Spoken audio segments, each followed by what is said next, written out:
इस्लामी कहानी माँ और इस बेटे। एक छोटा सा गांव, कच्चा घर, कमरे में एक ज़ईफ माँ बिस्तर पर बैठी है। दो बेटे सामने बैठे हैं, एक फरमाबरदार और दूसरा नाफरमान। माँ मोहब्बत भरी आवाज में, बेटों याद रखो दुनिया फानी है, एक दिन सब ने जाना है, बेहतर यह है कि सब अपनी आखिरत की तैयारी करके जाए, अल्लाह की रजा और माँ की खिदमत में ही कामयाबी है। बड़ा बेटा उमर नरम आवाज में, जी अम्मा, आपकी खिदमत ही मेरी इबादत है, मैं आपकी बात पर अमल करूँगा और हमेशा आपकी खिदमत करूँगा।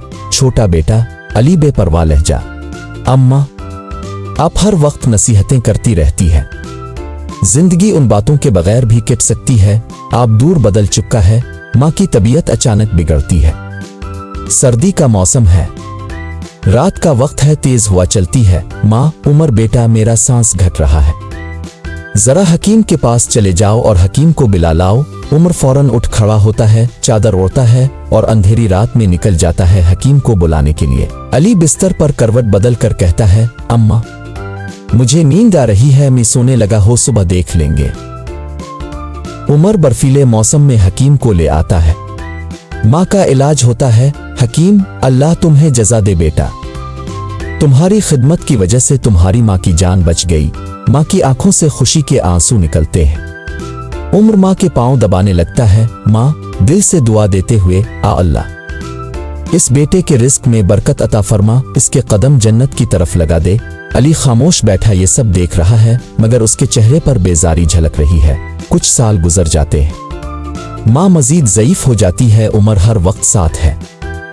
अली दुनियावी दोस्तियों और लहू औलाब में मसरूफ है। माँ आहिस्ता आवाज में, अली बेटा मैं कमजोर हो गई हूँ, मुझे सहारा देकर मस्जिद तक ले जाओ ताकि नमाज पढ़ सकूं। अली झंझला कर, अम्मा आपको जरा भी ख्याल नहीं, मैं दोस्तों के साथ जाने वाला हूँ, आपको मस्जिद जाने की क्या जरूरत है, घर पर पढ़ लें, एमे में नहीं लेके जाओगा। उमर फौरन आगे बढ़ता है, माँ को सहारा देता है और मस्जिद ले जाता है।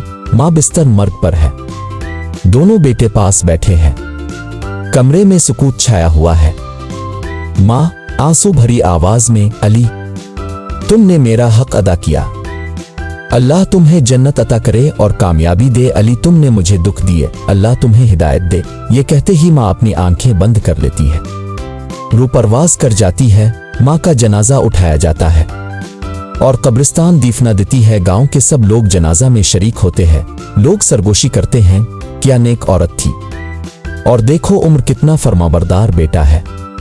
उमर आहिस्तगी से रोते हुए दुआ मांगता है, आ अल्लाह मेरी माँ को जन्नत अल-फिरदौस नसीब फरमा।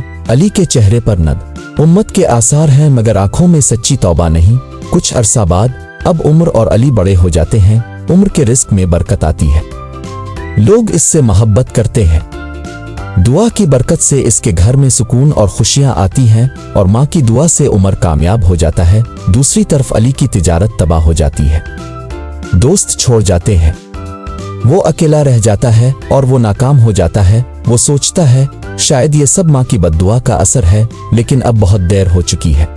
माँ की खिदमत दुनिया और आखिरत में कामयाबी की जमानत है।